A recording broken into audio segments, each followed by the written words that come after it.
Hello, Jared. Thank you so much for joining me on The Same Drugs. I'm looking forward to talking with you. Thanks for having me, Megan.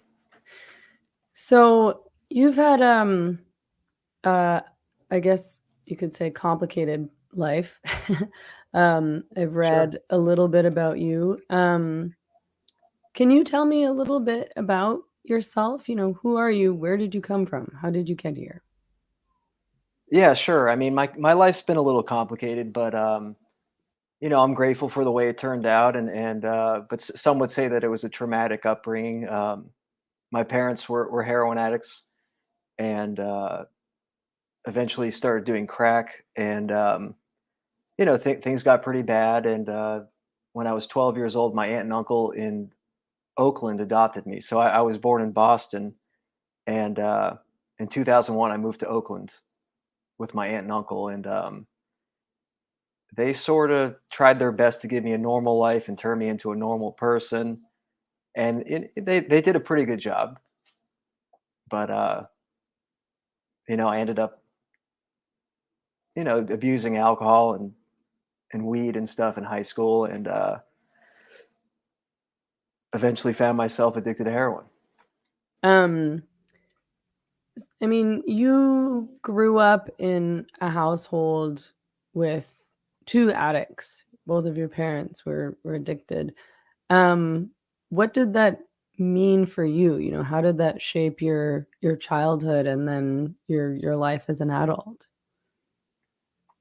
Well, but both of my parents, they like to party, and they were, they experimented with drugs their whole lives, and then they sort of shaped up in their 30s, and then they had me. So the first few years, my parents weren't using hard drugs. They were pretty normal and employed, and had pretty normal working class lives, and everything was pretty good until I was about maybe 2 or 3, when my mom was adopted, and her biological brother contacted her, and they actually knew each other from high school. They went to high school together. They were friends in high school. Then they found out that they were brother and sister, and he kind of made his way back in her life, and he moved in with us when I was about 2, and he sort of brought heroin back into the house. So my parents, their use escalated, around 1993, 1994, and so things dramatically changed over the years. But I can say that I had a pretty decent foundational first 3 years of life. Um, but what it turned into was neglect. Basically, I was neglected. A lot of questions. I had a lot of questions as a kid, like, well, where are my parents? Why are they acting different? Why are they fighting over seemingly nothing? I didn't. It didn't make sense to me why they were fighting, but they were fighting over drugs, and not to like split drugs, but my dad was getting very mad at my mom for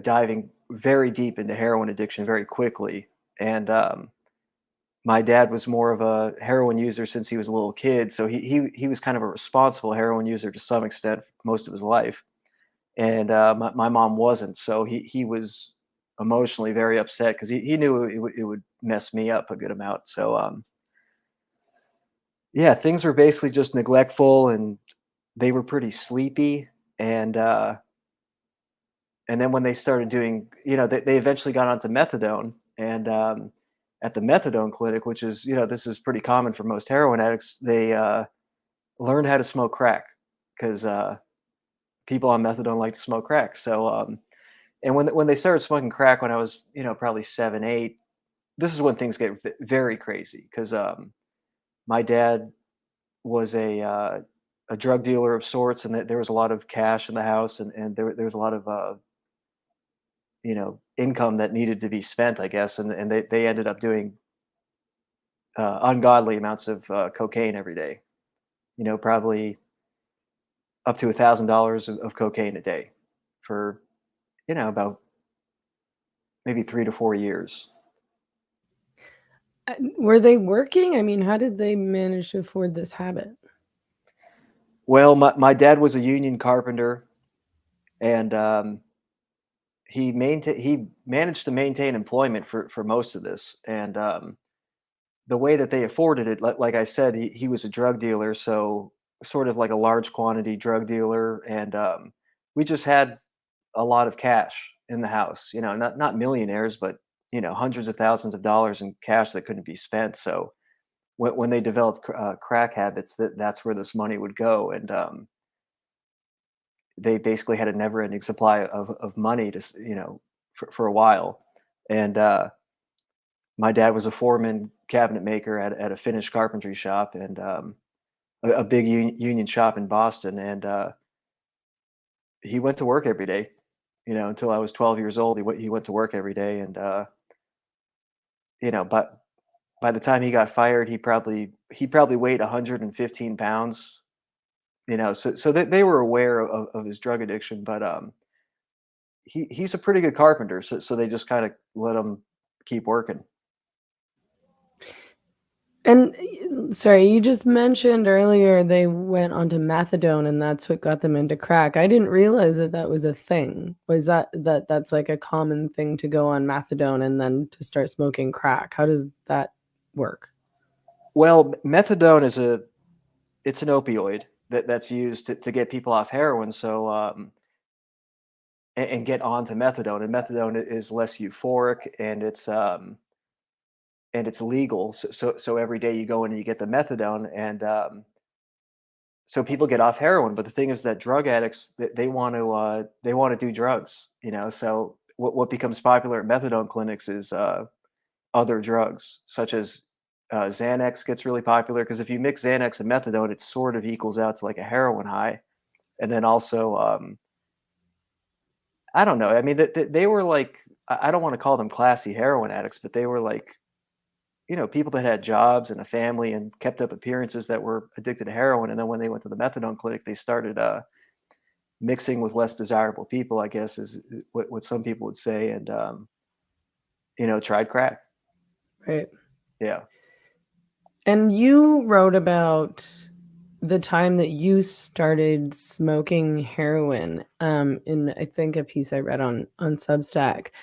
And you said that a lot of your classmates were smoking heroin, and that's why you finally tried it, which I guess I found that a bit surprising because I mean, I've been around plenty of drugs in my lifetime, but I've never been around people smoking heroin. So I was surprised to hear that like students at what was the university that you were going to, I went to UC Santa Cruz. that they were smoking heroin. There were like a lot of people smoking heroin at that university.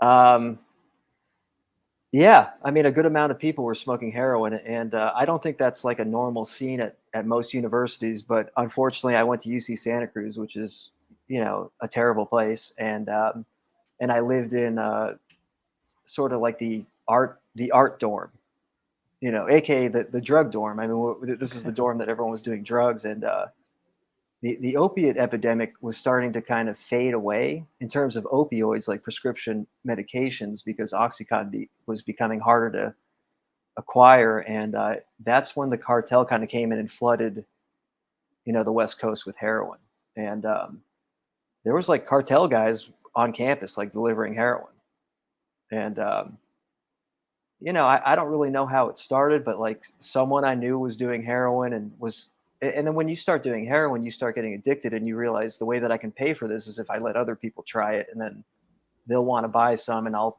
rip them off basically. So yeah, it kind of spread through the dorm, and I'd say the majority of my friends in that dorm tried it.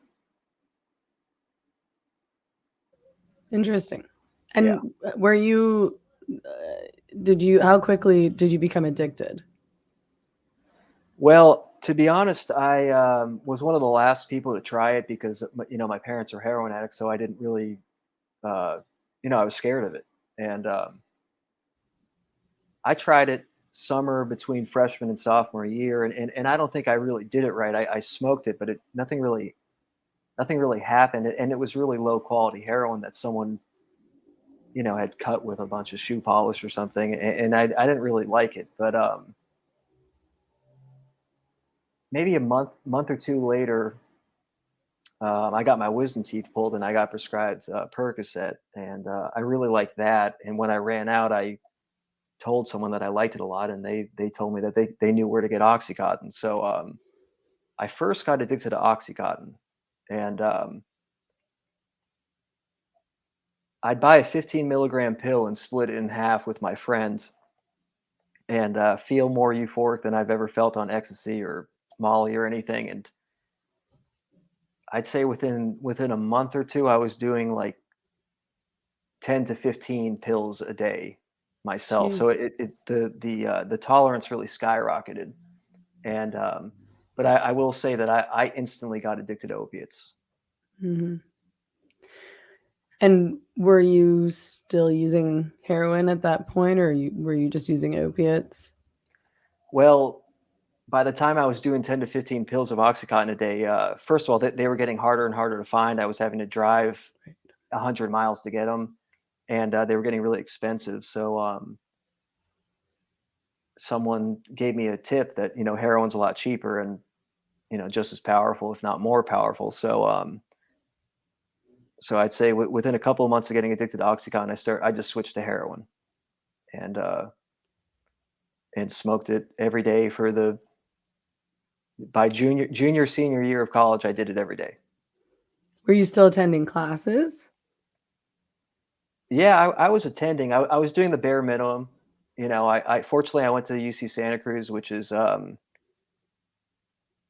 mean, as long as you're not majoring in like a real major, it's a joke. So Okay. so I majored in history and I just didn't go to class and I just wrote papers and took midterms Right. and got C's.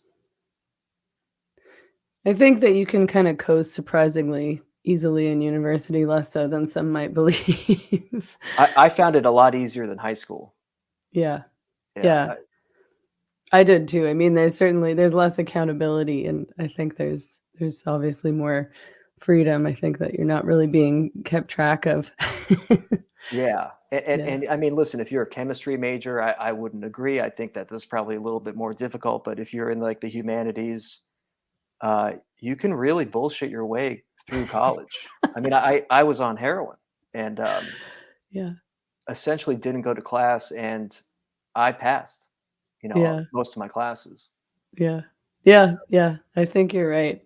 Yeah, I mean, around kind of being able to bullshit your way through. This is like an aside, but yeah, I did a BA in women's studies and a master's degree in gender sexuality and women's studies, and I had like a 4.0. And I mean, I did work and I was not on heroin yeah, throughout, but I did it like reflecting back, I'm like, that was not that hard. I think if you're in humanities, you can figure out how to kind of regurgitate what they want to hear, and you can churn out these papers over and over and over and over again and be reasonably successful. yeah, Um, certainly.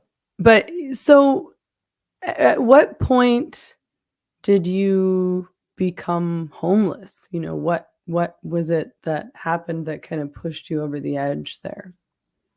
Well, it happened really quick. At the end of senior year, I had a girlfriend, and she was addicted to heroin, and basically like ran away. Like back, she graduated early, went to her parents' house to get clean, and just ran away from me basically. And but she left her car, and I had her car keys. So I was buying from a cartel outfit, the heroin, and they'd always ask to hire me. So, and she would never let me because she had the car. She wouldn't let me, deliver heroin. So once she was gone, I started working for the cartel.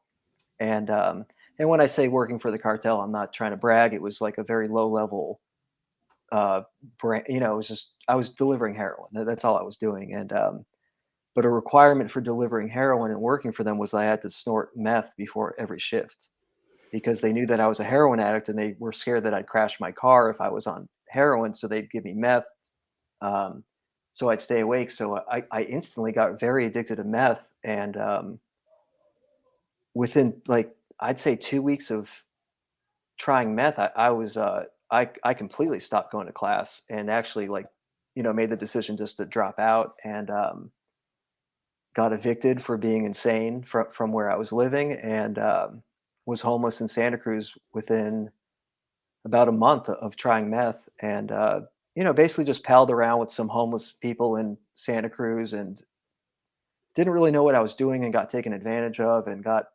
like punked around, and just had no experience being homeless. So I called my uncle that lives in Los Angeles, who's my mother's brother. My mother, overdosed on heroin, so he knew the deal, and he wasn't going to enable me, but he told me, listen, I'll give you one chance. You come down to LA, I'll get you into rehab. And if you fail that, I'm never going to talk to you again.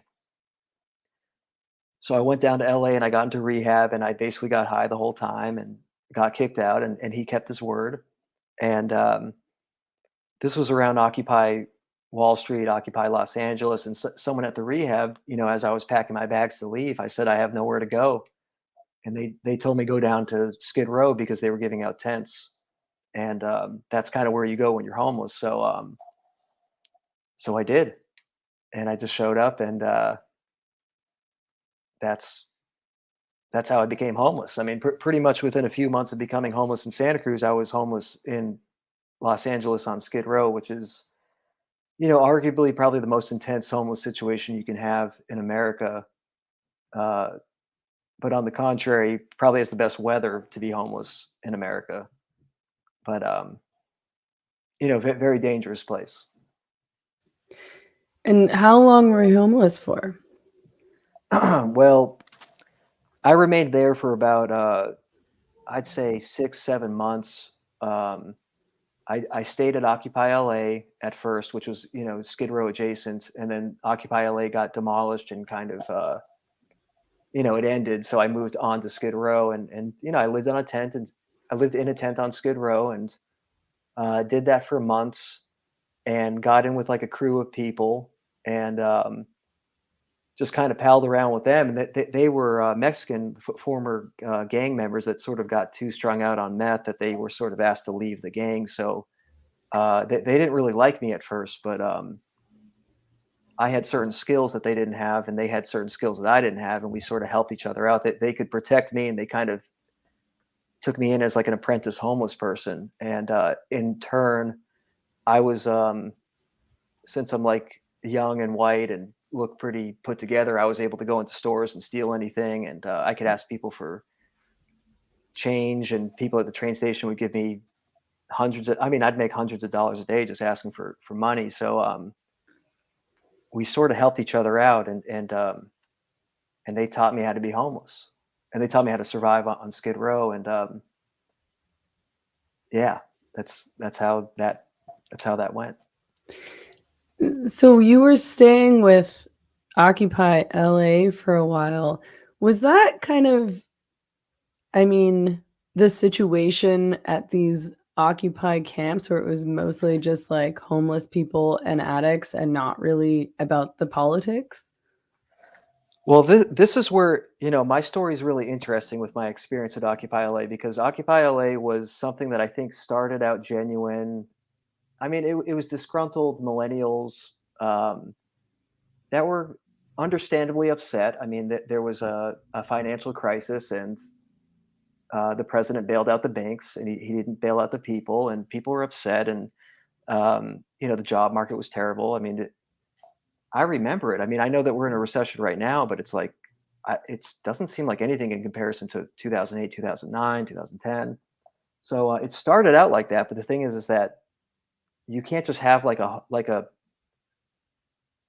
protest movement downtown where you're living there and not have that get eventually invaded by homeless people that were just drug addicts. So, but see, I looked like a college kid that was there for good reason, but I was actually not. I was there to do drugs and be homeless. So I could blend in with the college kids, and rob them, basically. And that's where I met this group of the Mexican former gangbangers. Was I became tight with them, and we would. I could get into people's tents and steal things and gain people's trust. And then also I could gain trust of the Occupy movement by volunteering at the, donation tent, or volunteering at the med tent, and basically just steal everything. And everybody was doing this. I mean, there was a lot of drug addicts there that kind of infiltrated and just ran the place dry. I mean, there was a donation tent, and it's like, where did all the donations go? You know, where did everything go? People were selling things. I mean, people would donate clothes and then end up selling it, and it turned into like a.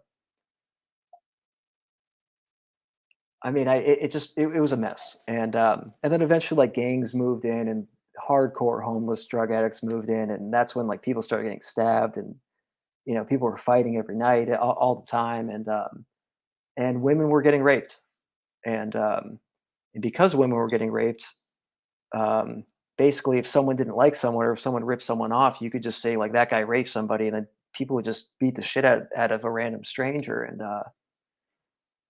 which is obviously not worse as women getting raped. But I mean, but both these things are terrible. It just turned into a nightmare. Like total chaos. Yeah. Yeah, just total chaos. And the leaders of the movement were like, they were white kids that went to college, and they'd come and hang out and pretend to be homeless for during the day, and then at night they'd go to their studio apartments that their parents paid for, and Yeah. on the weekends they'd take their SUVs to the beach and party, and I was like just homeless, so I was there 24/7. Yeah. Um, but I'm not trying to like insult them or anything. I get it. That it was back in a time when there was some unity across class, and there was a lot of talk about class and the 99% and the 1%. And as corny as some of that stuff sounds, I think it's a lot better than what we're talking about now, Mhm. or what people are talking about now. I think that's by design. I think people are talking about race and gender and stuff Mhm. because that got scary. People really kind of came together, and I think so. I think this is kind of what's going on now might be curated almost by the upper classes, but that's Well, another yeah, it discussion. makes much more sense for the rest of us to be targeting the 1%. I don't necessarily mean targeting in a violent way, but trying to hold the very, very wealthy to account, the very, very wealthy, the very, very greedy to account versus this like attacking one another over things that either don't matter that much in the grand scheme of things. These sort of invented microaggressions, and it all sort of seems a bit like a big distraction in a lot of ways. Yeah, Yeah. yeah. It's not like an original take or a hot take, but there was something like, and I'm not like overly political or anything, but it was kind of cool seeing. It was like people of all races were there, and there was nothing about race or gender or nothing. It was just like we're getting fucked. It Yeah. was like a, and then it just makes so much sense that like now all these poor people are yelling at each other about race and gender. Yeah. Yeah, I for don't know. sure. It's just funny, but I'm not. Listen, I was there being a complete piece of shit, and I wasn't. I was a monster. While I was there. Yeah. So tell me, like, what are some of the other impacts or side effects of addiction that maybe aren't so obvious to people who aren't enmeshed in addiction?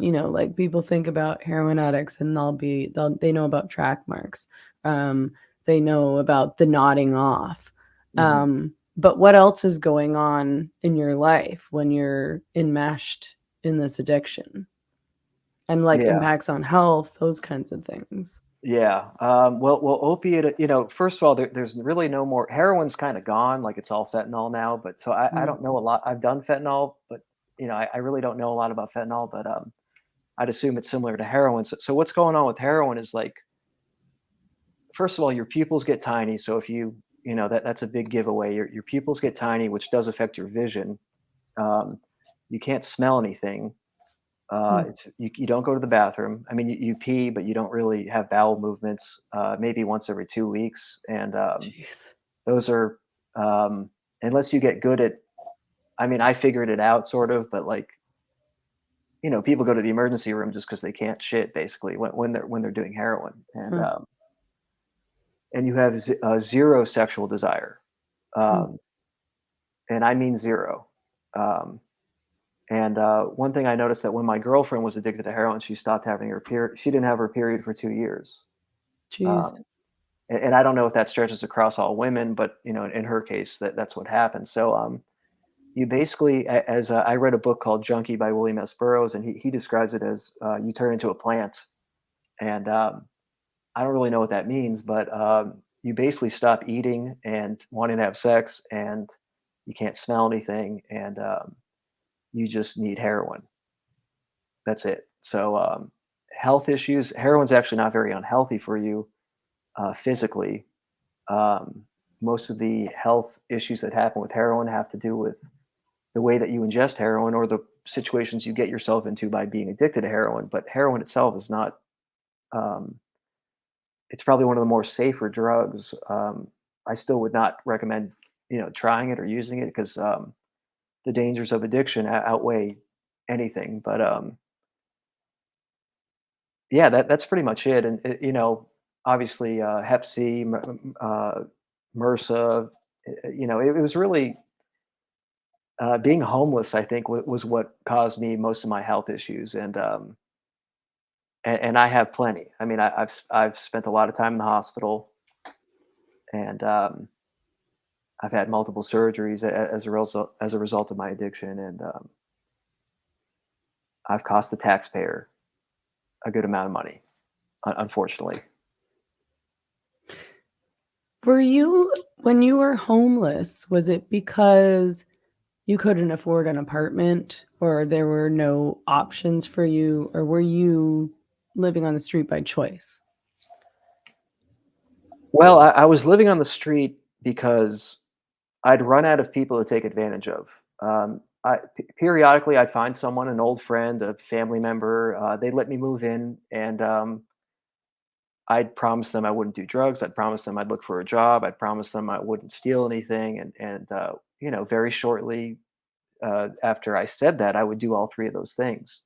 And you run out of those people very quickly, and I ran out of them very quickly because of my family history. People sort of already knew the deal. So that's why I was homeless. And there have been times when I've gotten sober, like a sober living, saved up money, gotten an apartment, and rent was due, and I had the money, and I said, you know what? I'd rather spend this on heroin and meth and cocaine, and I'll just go live in my car, you know.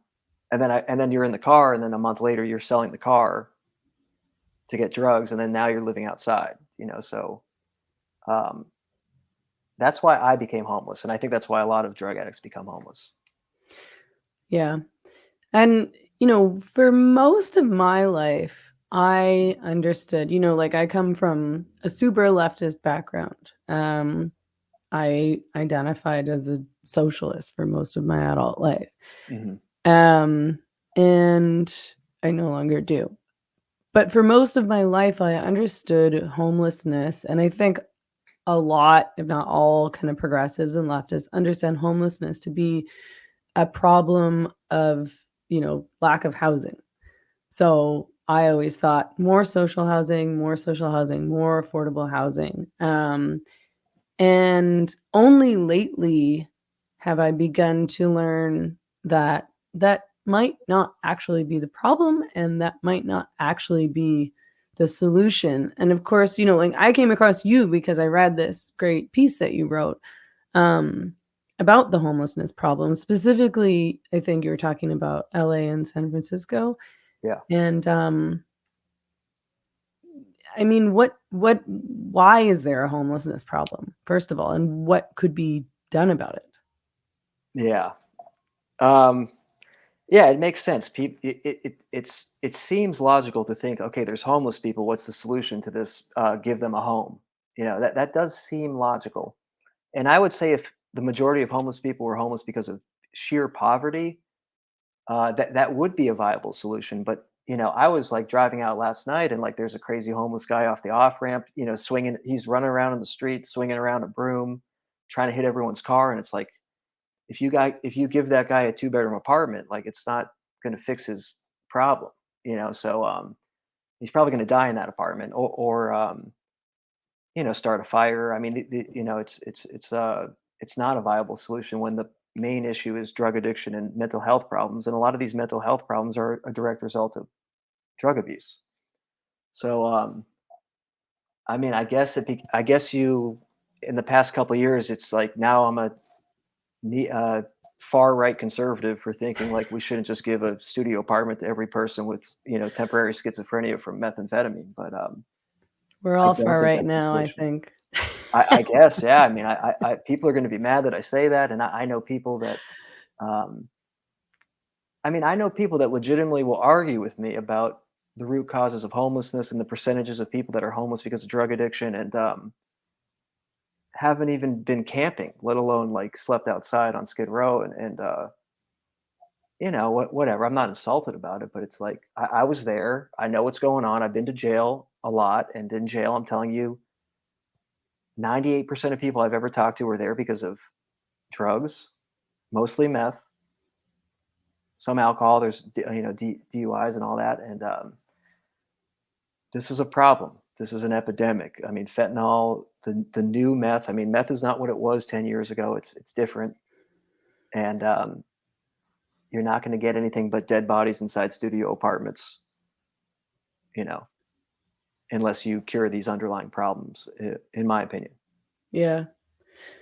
I mean, so would you do I mean, do you think there is a homelessness problem in America? And I mean, I'm from Vancouver, so there's sort of a similar situation happening in Vancouver and a similar response, I would say, to the response in places like San Francisco, LA, Portland, Seattle, which is, in my opinion, a lot of virtue signaling and sort of like the cheapest solutions that aren't really solutions. But we talk a lot about the homelessness problem. And now I'm not sure if there is a homelessness problem. So I'm curious to know what you think about that.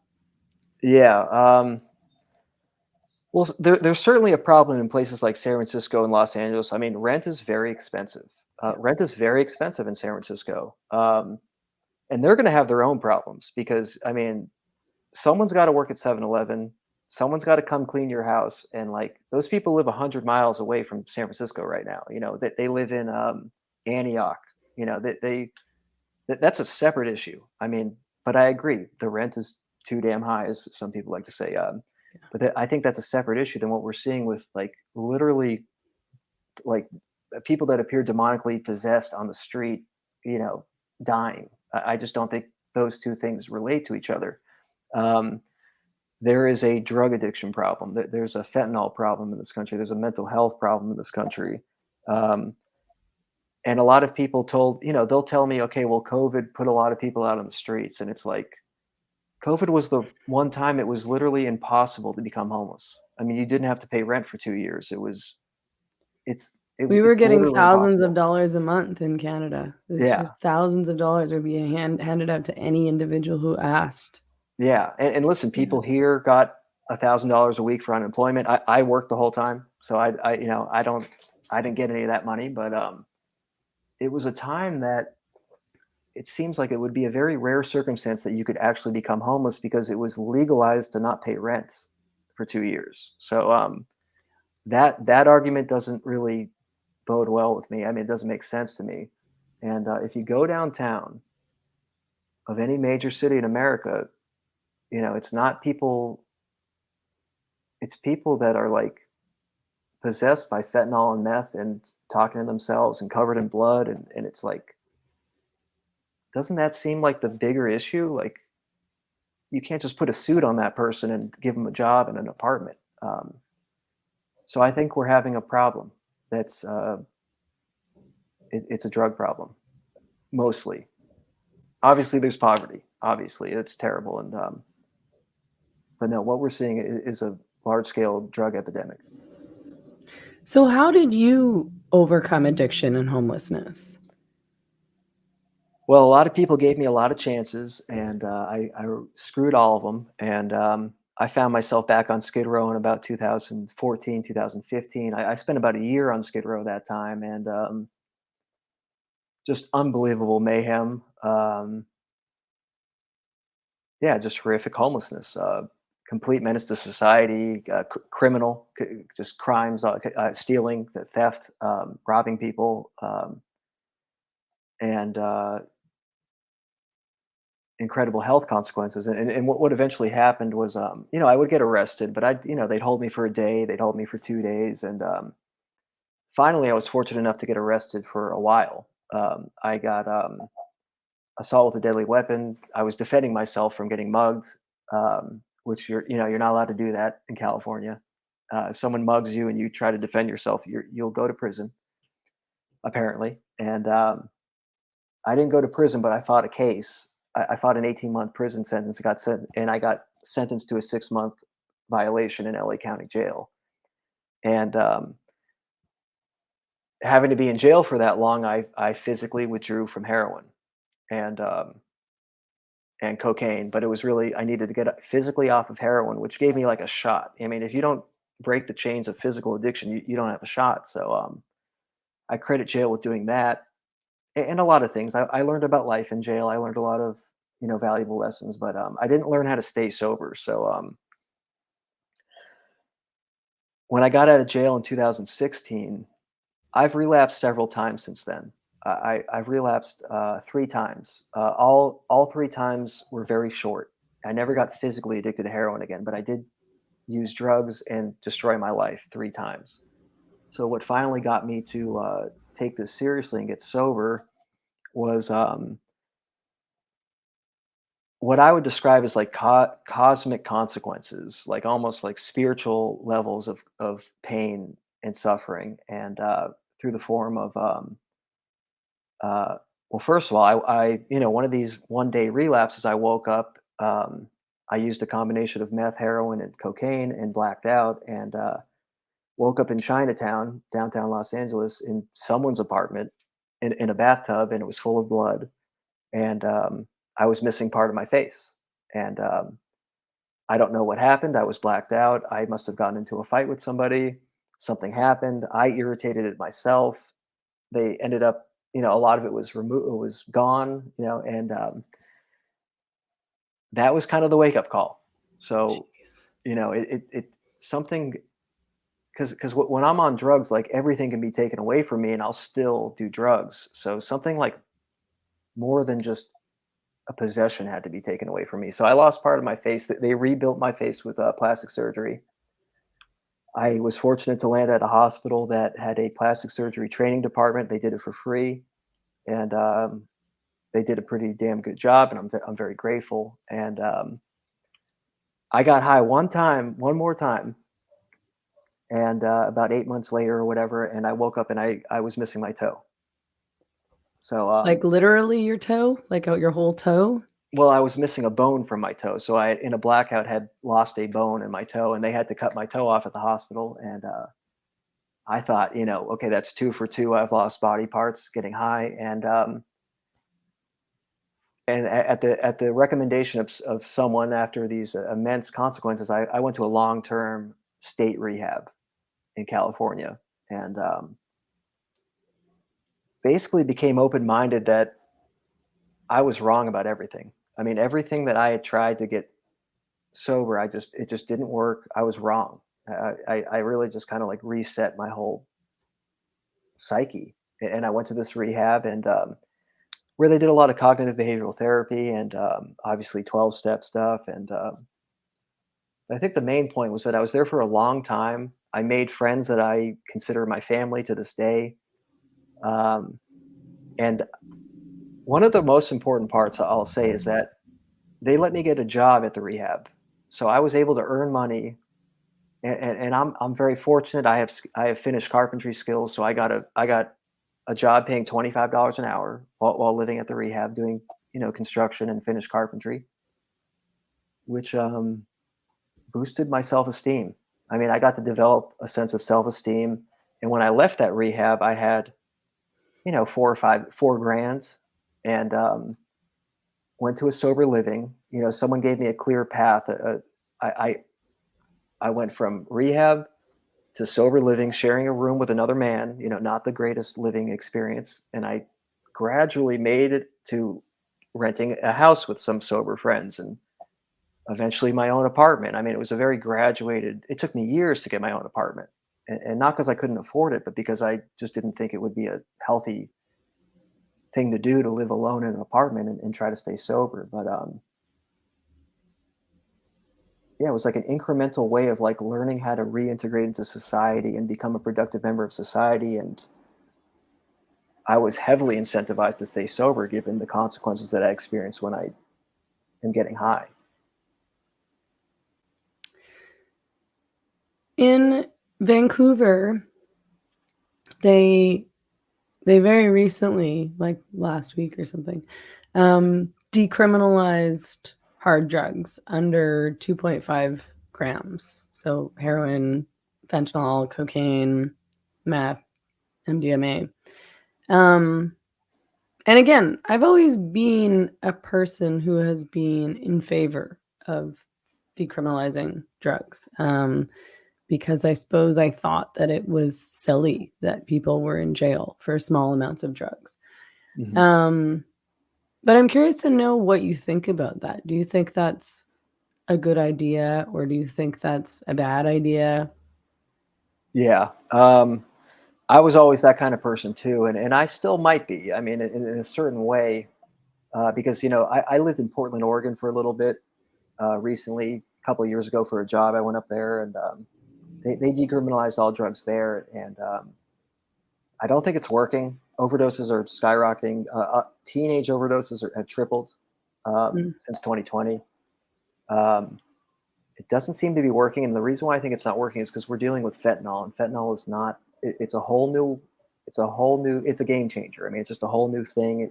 The people that are making these rules don't understand what fentanyl is, and but regardless, I don't think someone should go to jail for having a small amount of drugs. I think you should be able to buy drugs and go to your apartment and use them responsibly. But for some reason, that equates to like you're allowed to steal $1,000 worth of makeup from a CVS anytime you want, and shit in the street, and assault elderly people in the street. And I mean, that's not decriminalized drugs, right. So that's decriminalized everything. Um, so if you're committing crimes to get drugs, you got to go to jail. I mean, that's just how I don't know what's so conservative about that. I mean, you can't commit crimes. You know. Yeah. Yeah, it seems like the problem is actually, I mean, the problem isn't the drugs, it's that, not that drugs aren't a problem, but the problem isn't the drugs so much as what everything that goes along with it. Like you say, the crime and the homelessness and the people acting like psychopaths in the street and the Yeah. violence, the sexual assault. I mean, when you look at some of these guys who are sort of, on the street and just committing crime after crime after crime and sort of in and out of jail. They don't stay there. They're put back on the street and they've got like 20 crimes on their roster. And it's like assault, sexual assault, assault, sexual assault, theft, theft, theft Yeah. over and over and over again. And it's creating such a dangerous situation, both for the people who are living out on the street, but then also for everybody, for the Yeah. public. Yeah. It's not fair to the people that are committing these crimes too. I mean, it's not fair to just subject them to a life of committing crimes. I mean, and I'm not saying, like I said, if you're on drugs, you're committing crimes, you should be arrested and maybe not necessarily go to jail. I mean, maybe you should be committed to a long-term treatment center where, you can't leave. So it's kind of jail, but it's a place where you are a factory that turns you back into a human being. Right. Um, but you can't just, this catch and release thing is just going to end. It's almost like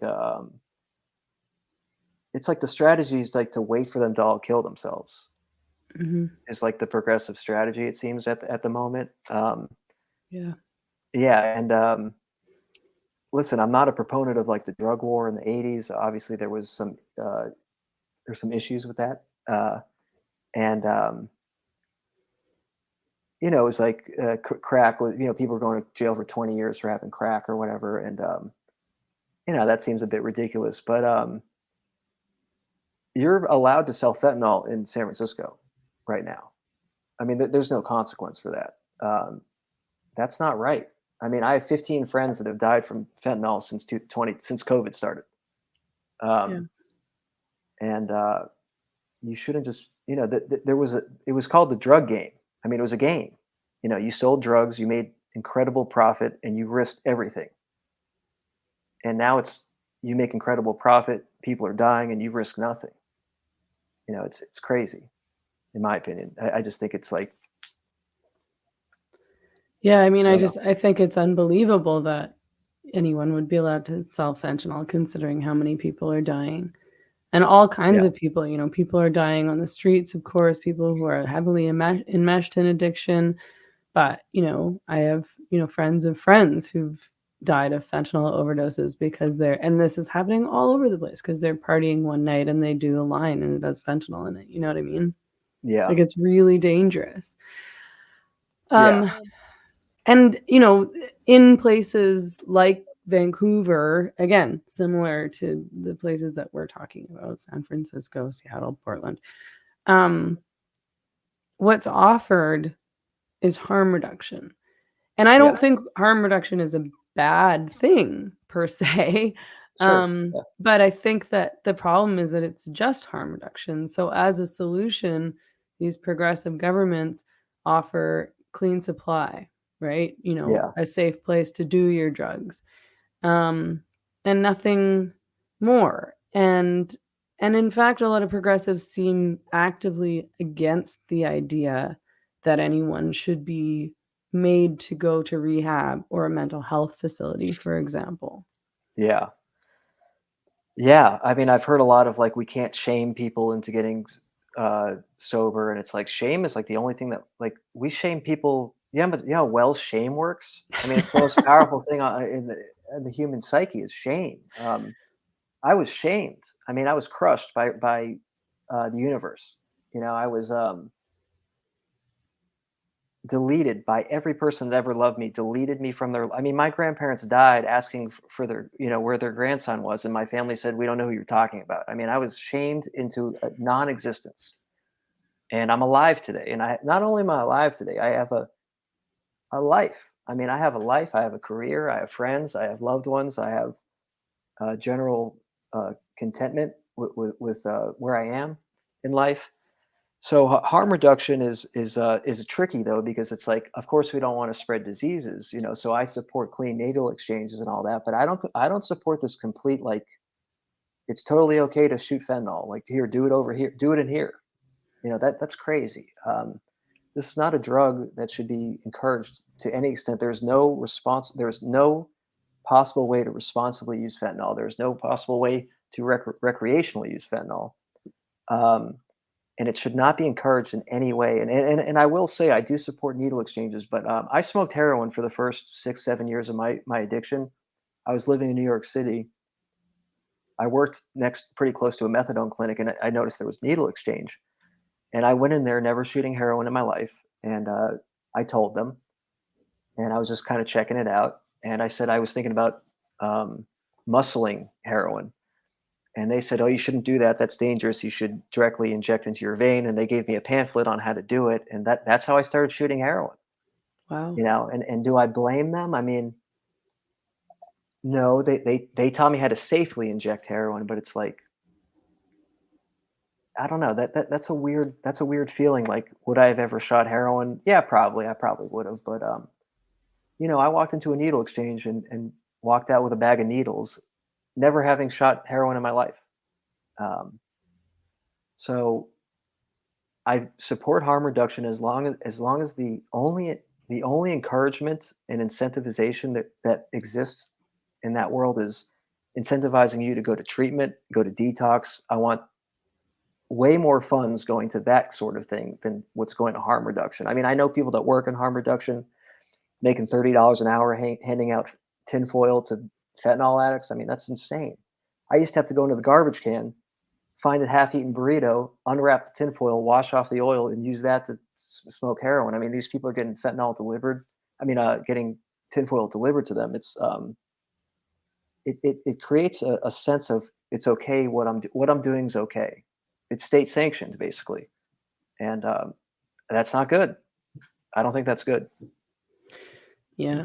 And I mean, it seems like there's a lot of people who are making their living off of that industry, as it were. Like a lot of people, as you say, have really, really good, really well paying jobs working in that whole kind of harm reduction industrial complex in Vancouver. I heard people call it the Downtown East Side Industrial Complex. Yeah.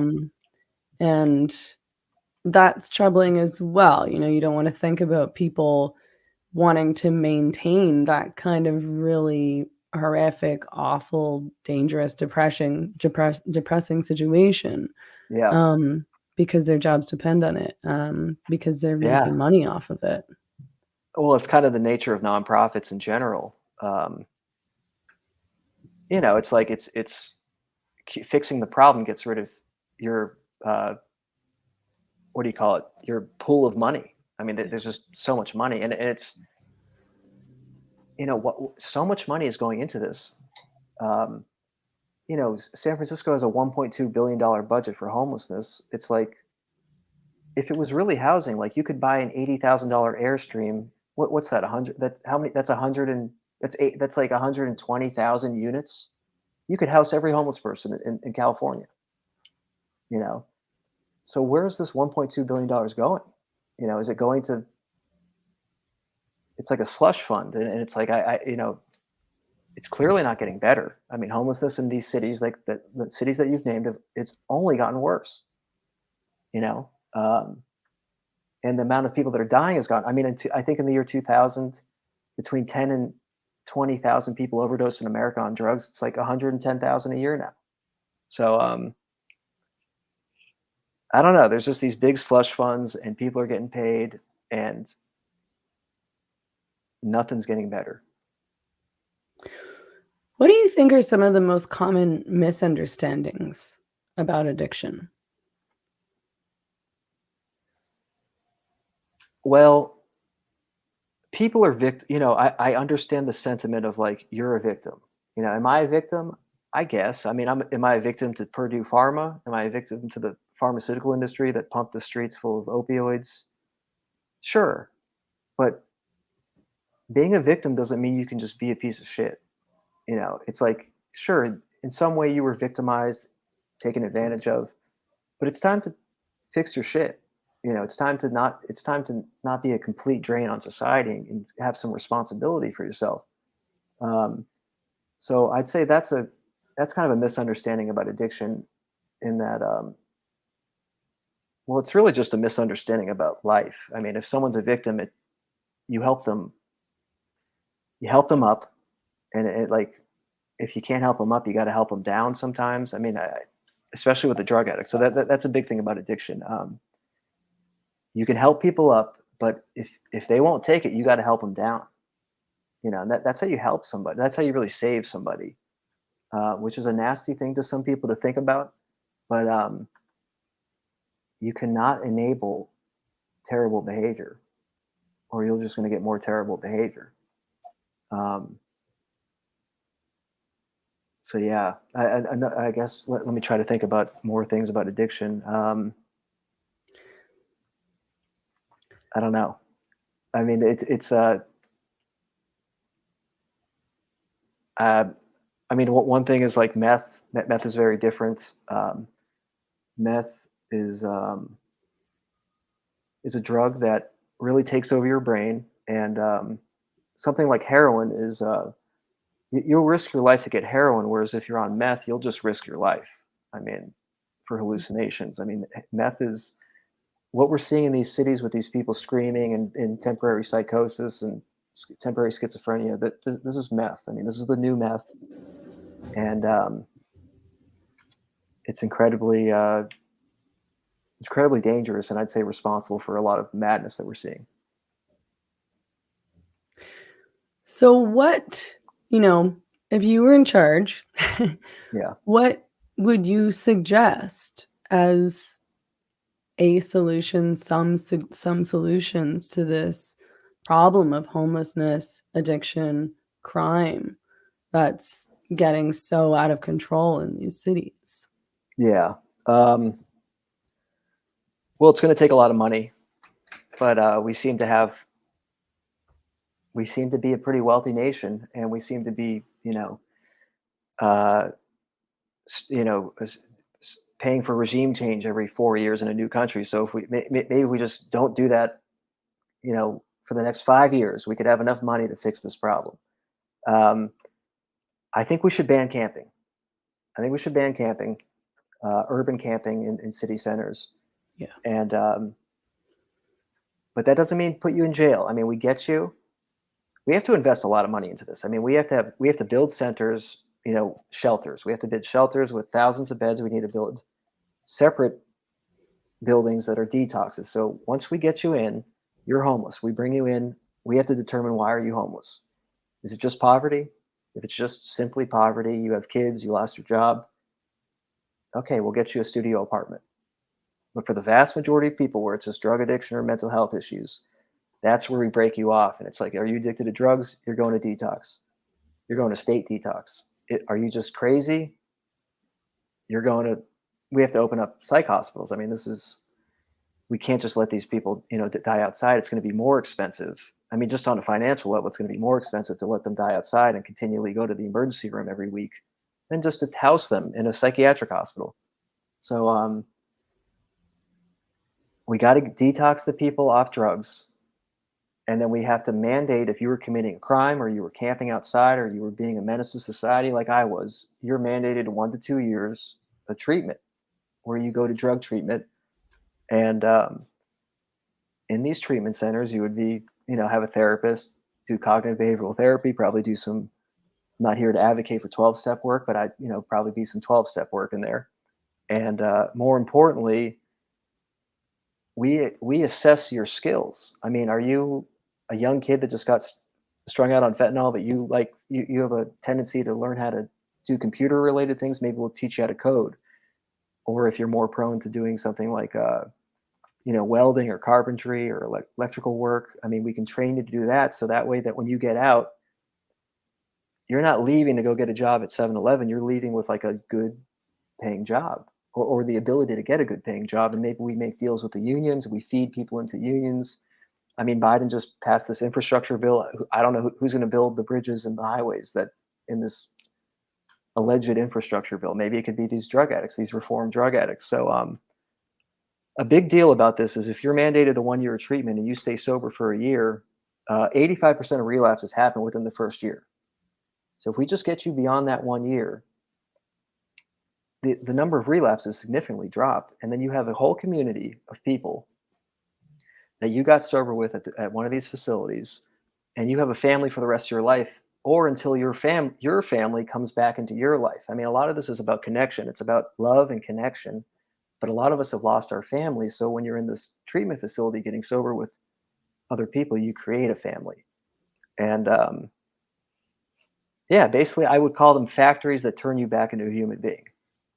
And is it going to have a 100% success rate? No. Is it going to have a 50% success rate? Probably not.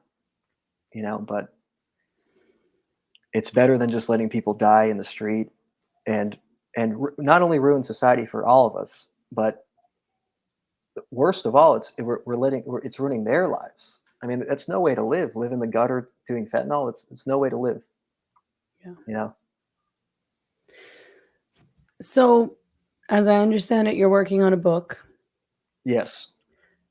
I love your writing. Oh, thank you so much. I'm curious, actually, how long have you been writing for?